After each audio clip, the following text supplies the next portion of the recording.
Action કદાચ આવતું જોવા મળી શકે છે. એમાં ગઈકાલે આપણે શ્રીરામ ફાઇનાન્સ, બજાજ ફાઇનાન્સ આ બધા સ્ટોક્સ એવા હતા કે જેની અંદર એક મોટો ઘટાડો આપણને ખાસ કરીને આવતો દેખાયો. અને આમાંથી શ્રીરામ ફાઇનાન્સ એટલા માટે કે સ્ટ્રક્ચર હજી પણ અહીંયા થોડુંક પોઝિટિવ છે કમ્પેરેટિવ ટુ બજાજ ફાઇનાન્સ. તમને લાગે છે આજના દિવસે જો કદાચ આ જે આપણે રિકવરી આવે સોમિલજી, એમાં શ્રીરામ ફાઇનાન્સમાં થોડુંક વોચ આઉટ કરી શકીએ આ લેવલે, કે પછી થોડુંક વેઇટ એન્ડ વોચ કરશો હજી તમે?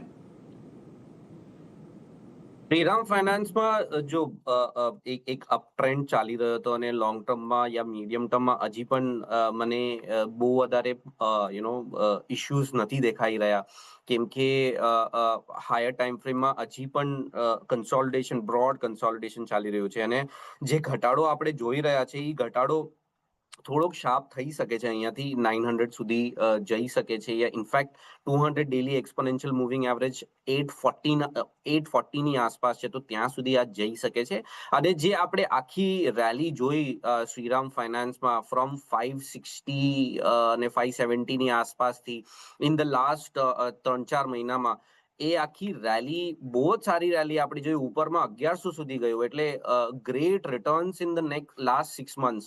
હવે આ આખી રેલીનો અગર આપણને થોડુંક રિટ્રેસમેન્ટ થાય છે, that is very healthy for a stock. અને મને લાગે છે કે આ રિટ્રેસમેન્ટમાં જ્યારે 840 આવે યા 850 ની આસપાસ આવે, ત્યાં આપણે એકવાર પાછું રિવિઝિટ કરીને બાઇંગ સાઇડ પર જોવું જોઈએ. અત્યારે મારો view in the short term bearish છે.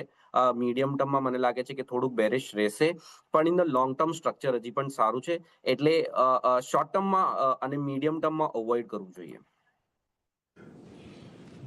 શોર્ટ ટર્મમાં, મીડિયમ ટર્મમાં થોડું અવોઇડ કરીને ચાલો શ્રીરામ ફાઇનાન્સ, એ જ એક સલાહ બનતી દેખાઈ રહી છે. એટલે એના પર એક ફોકસ ખાસ કરીને અહીંયાથી આપણે રાખતા રહીશું. ખાસ